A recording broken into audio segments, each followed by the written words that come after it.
بسم اللہ الرحمن الرحیم۔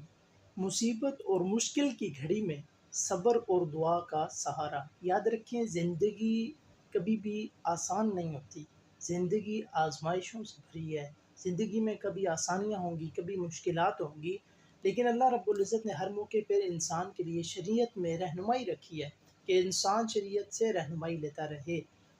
ایک مومن کو یہ چاہیے کہ اگر مشکل اور مصیبت کی گھڑی آ جائے تو وہ دعا اور صبر کا دامن نہ چھوڑے۔ یہ ایک بہترین ہتھیار ہے مومن کے لیے۔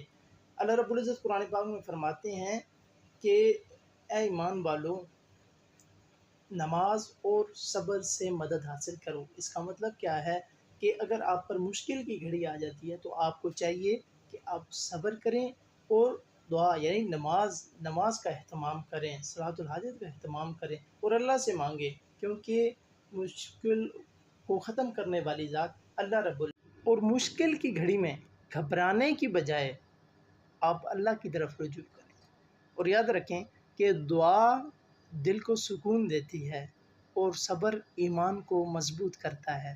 اب آپ کے ہاتھ میں ہے کہ آپ مشکل کی گھڑی میں آہ و بکا کریں جس کا کوئی فائدہ نہیں ہے، لیکن ہاں صبر کا سہارا لیں اور دعا کریں گے تو اللہ رب العزت یہ آزمائش ختم کر دے گا۔